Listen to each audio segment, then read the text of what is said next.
Sir देखिए, जैसा आपने विज़न की बातचीत की, यंगस्टर्स जो हैं, हमारी जो यंग जनरेशन है, वो बहुत सारे लोग बड़े उत्साहित हैं, हम लोग देख रहे हैं। वो हमारे चैनल में भी बहुत अच्छे से अपने कमेंट डालते हैं, क्वेश्चन भी पूछते हैं जी।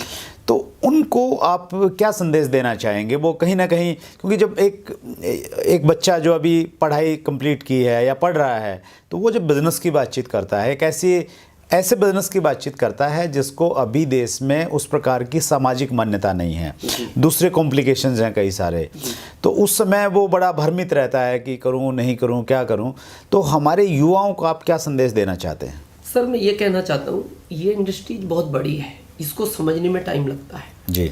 और मेरे को इस इंडस्ट्रीज में 17 साल हो गए, मैं 17 साल से हूँ। मेरे को एक ही चीज़ का थोड़ा सा एहसास और दुख भी कह सकते हैं कि भारत का व्यक्ति इच्छा में काम नहीं करता, ये हमेशा मजबूरी में काम करता है। अच्छा। हाँ, जब इसके सारे रास्ते, ये सब दूर प्रयास करेगा, जब सारे रास्ते बंद हो जाते हैं तब फिर ये कहता है आप जो कहना चाह रहे थे अब बताओ।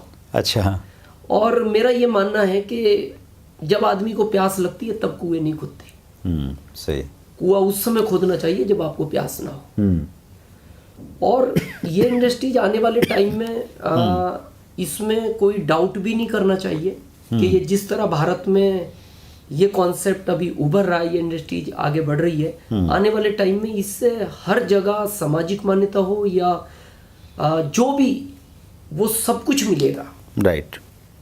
क्योंकि 17 साल में बहुत बड़ा बदलाव आया। जहां लोग इस पे पहले बिलीव ही नहीं करते थे, इसको देख के हंसते थे, पहले लोग इसको ये मानते थे कि ये उन लोगों का काम है जिसके पास कोई काम नहीं है। सही। लेकिन जब मैंने इसको अध्ययन किया आउट ऑफ इंडिया, तो वहां लोग ये मानते हैं, जो हमारे यहाँ जॉब को पहली प्रायोरिटी दी जाती है कि जॉब इंपॉर्टेंट है, ये फालतू काम है, वहां लोग ये कहते हैं कि ये फर्स्ट काम है, जॉब फालतू काम है। बहुत सही। जब इसको जो इस इंडस्ट्रीज में नहीं आ पाया वो फिर जॉब को करता है। हाँ, लेकिन वहाँ पे चूंकि इंडस्ट्री पुरानी हो गई है, 40-50 साल से है, तो निश्चित रूप से ऐसा माहौल है वहाँ पे, और हमारे यहाँ भी ऐसा माहौल आएगा, ऐसी हम उम्मीद कर सकते हैं। हाँ बिल्कुल। और मैं लोगों को इस बारे में एक बात भी पूछता हूँ कि आप जब जॉब को ज़्यादा लाइक करते हैं, आज भारत की बात करें, आउट ऑफ इंडिया भारत से लगभग समथिंग 1% लोग जॉब करते हैं। हाँ, क्योंकि जॉब को ज़्यादा लाइक। मेरे को आउट ऑफ इंडिया के लोग इंडिया में दिखाओ कितने परसेंट जॉब करते हैं। बहुत कम है। हाँ, ना के बराबर। हाँ, ना के बराबर। क्योंकि वो जॉब को लाइक नहीं करते, वो इस इंडस्ट्रीज की गहराई जानते हैं। और हम अभी, क्योंकि हमारे इंडिया में नया है, इसलिए हमें थोड़ा सा वक्त तो लगेगा समझने में। लेकिन मेरा ये मानना है कि 2025 के बाद जिस तरह भारत में मेट्रो को दौड़ाया जा रहा है, ये सिस्टम उसी तरह भारत में रन करेगा। बहुत बढ़िया सर। पिछले एक एपिसोड में हमारे साथ में बिजोन मिश्रा सर हैं, जो इंटरनेशनल कंज्यूमर पॉलिसी एक्सपर्ट हैं जी। तो उन्होंने भी ये विज़न दिया कि अगर आप यूएस और चाइना से कंपैरिजन करेंगे तो इंडिया में डायरेक्ट सेलिंग अभी है ही नहीं, कुछ वॉल्यूम ही नहीं है, तो ये बहुत तेज़ी के साथ में बढ़ेगा। तो आपने भी उस पर मोहर लगाई है। इसके पहले एक चीज़ और मैं बताना चाहूँगा प्लीज़ यंग जनरेशन को, कि इस इंडस्ट्री से जब जुड़े तो इसकी एजुकेशन हमेशा लेते रहे मंथली।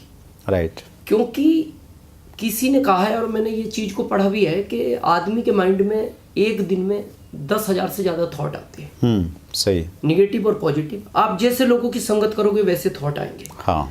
और हमारे भारत में ज़्यादातर आप देखना निगेटिव बात ज़्यादा होती है, इसीलिए लोग इसमें अपनी हिम्मत छोड़ देते हैं। हाँ। जब बाहर जाके लोग कहते हैं कि कामयाबी तो है पर तुम्हारे पास नहीं आ सकती। हाँ, सही है। तो वो सोचता है यार हो तो रहे लोग कामयाब, पर मैं होऊंगा कि नहीं। तो मैं ये कहता हूँ कि आप हमेशा इस इंडस्ट्री से जुड़े रहें, तो ही आप पॉजिटिव रहेंगे। राइट। क्योंकि निगेटिव आज इतना थॉट है इंडिया में, आप किसी भी चौराहे पे जाओ, हर आदमी निगेटिव बात कर रहा है। देश ऐसा हो गया, कहाँ पहुँच गया, दुनिया देखो कहाँ पहुँच गई, प्रधानमंत्री ऐसा है, मंत्री ऐसे हैं, सांसद उसको परवाह ही नहीं, पड़ोसी देखो कैसा मिला है, भाई अपने हिस्से में यही आया था। इस तरह के जो मिलेंगे ना, तो मेरा ये मानना है, आज मैंने जब इस चीज़ को एनालिसिस किया सर, कि भारत का व्यक्ति जीते जी नहीं, मरने के बाद भी निगेटिव है। अच्छा। इस तरह की निगेटिविटी इतनी मिलती है सर, कि उसकी सोच ही ऐसी बन गई। एक बार क्या हुआ सर, एक लड़के के फादर शांत हो गए। अच्छा। तो एक भारतीय परंपरा के अनुसार उनके घर वालों ने कहा, रिश्तेदारों ने, उसकी माँ ने, बेटा इनकी अस्थियों को इलाहाबाद विसर्जित कराओ। अच्छा। वो लड़का जब घर से निकला, दिल्ली पहुंचा, दिल्ली से ट्रेन चेंज करनी थी, तो खाना खाने लगा, भूख लगी थी, ट्रेन में 1 घंटा लेट था। तो सामने कोई पानी दिखाई दिया, तो उसने होटल के मालिक को पूछा, भाई ये पानी? होटल का मालिक बोलता है, बेटा ये पानी नहीं, ये नदी है, पहाड़ों से आ रही है, इलाहाबाद जाएगी। अच्छा। तो उसने सोचा यार काम तो यही हो जाएगा। अच्छा। क्योंकि अस्थियां ही हाँ। इलाहाबाद विसर्जित करनी है और इसी नदी में करनी, यही जा रही है। हाँ सही है। उसने वो अस्थियां दिल्ली में विसर्जित कर दी। अच्छा, इलाहाबाद की जगह दिल्ली में कर दी। हाँ, घर आ गया। घर आके उसकी माँ ने कहा, बेटा बड़ी जल्दी आ गए? बोले हाँ, मैं इलाहाबाद नहीं गया माँ, मैं दिल्ली गया और वो नदी दिल्ली में मिल गई, पहाड़ों से आ रही है, इलाहाबाद जा रही है, काम हो जाएगा। एक दिन गया, 2 दिन गया, 5 10 दिन गए। 10वें दिन अचानक रात के 12 बजे किसी बाहरी शक्ति ने उसकी माँ को उठा दिया। अच्छा। माँ घबराहट में उठी, उसने जाके अपने बेटे को उठाया, बेटा उठो।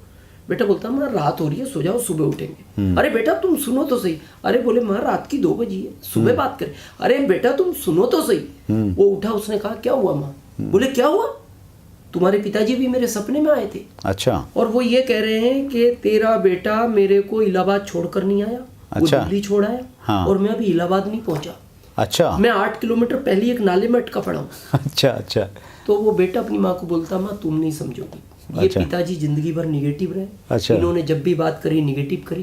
अरे ये 80 किलोमीटर वापस तुम्हारे पास आए, 8 किलोमीटर आगे नहीं जा सकते। सही है। तो अगर आपको इस इंडस्ट्रीज में कामयाब होना है सर, तो आप हमेशा उन लोगों के साथ रहें या उन बुक्स के साथ रहें जो पॉजिटिव एटीट्यूड की है।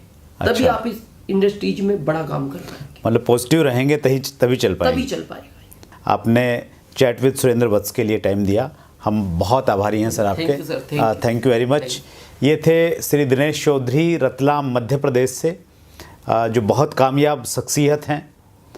दोस्तों इसी प्रकार से आप अपना प्यार चैट विद सुरेंद्र वत्स को देते रहें। जैसा कि आपको मालूम है कि हम हर मंगलवार रात्रि 8 बजे आपसे रूबरू होते हैं, तो अगले मंगलवार फिर मिलेंगे रात्रि 8 बजे।